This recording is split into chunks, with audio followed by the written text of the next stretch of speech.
when I was writing questions for this, I'm like, where do I even begin with a film like Watchmen? Because there's so much stuff to work with, and so when you guys have to describe a film like Watchmen to somebody who's a total, has no clue of the history, how do you describe it to people? Is there one line? It's virtually impossible. I can't, we've obviously been asked this a couple times in the last couple of days, and it's an impossible thing to kind of describe this film. As a matter of fact, I saw on the internet that they're doing a contest, describe Watchmen in 3 words, and the winner gets tickets to the premiere. And I really want to figure out who wins this and get those 3 words, so I can use using it for the red carpet. Yeah, because it's a really hard movie. It's it takes whatever preconceived notions we have about the superhero genre and world, and knocks it on its ass.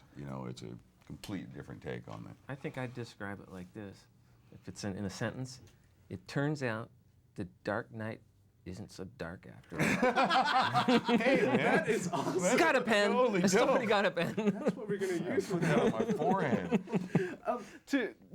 Obviously, what the fans are talking, because you've been. I'm sure you've been meeting fans like throughout the past couple months that you've been promoting this film and stuff. And so you guys are the kind of the fan favorites, the characters, the comedian in Rorschach. So I'm just wondering. What does that say? I don't know. You tell me. What do you think that says? Yeah, I don't know. Impeccable taste? Yeah, excellent taste. Well, being that we're kind of the really dark side of this world, I don't know what it says. Thank God, I guess. to work on it, I mean, because I'm wondering if you didn't know about the story prior and you read this opening sequence, and I'm not giving anything away, you die, so what was that to read, like, the first event, you're like, well, I just called my agent. I'm like, this is ridiculous. Why are you sending me this? I'm dead on page 3.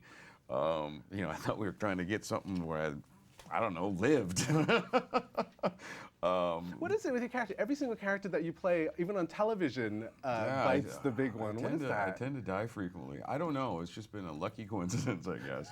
Dead actor acting. Jeez, somebody got a pen. Yeah, he's got these great taglines. My God.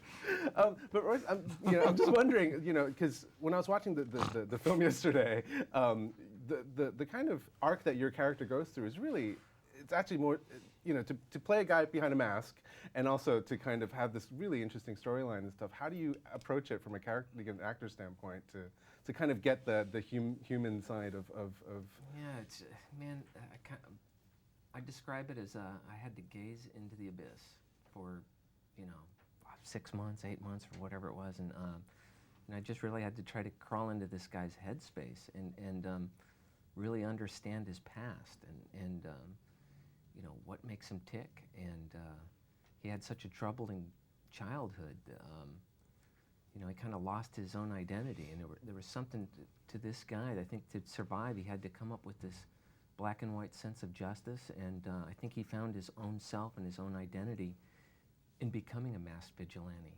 And he's such a tweaked individual, psychotic, that he truly becomes Rorschach. He forever just leaves Walter there is no alter ego. This guy is Rorschach. There's a sequence in the film which, I'm not giving it away, but it's extremely violent, and you're a part of this, it's a reaction to something that you see and stuff. To shoot something like that, as, was it kind of difficult for you, or? Dude, that one stuck with me. Jeffrey's got some stories like that too. That was, first off, when I was working on that scene, there was this, a dummy, for part of that scene, as you can imagine. And, but he looked so lifelike. And I take off my glasses, he looks more lifelike. I put on the mask, and now there's a little black gauze between me and him, and it just even looked much more lifelike. And, in doing the scene, it felt incredibly real, and it was, I think, kind of one of the few scenes in my life where, it didn't keep me awake at night. I mean, it didn't keep me awake at night, but I would still just kind of get these visions of, like, it was too real. It was weird. It's amazing to witness on screen, so congratulations on a wonderful Thank you. Thank you very much. Thank you so much. Thank you. Thanks, Steve. Appreciate it, man. Thank you.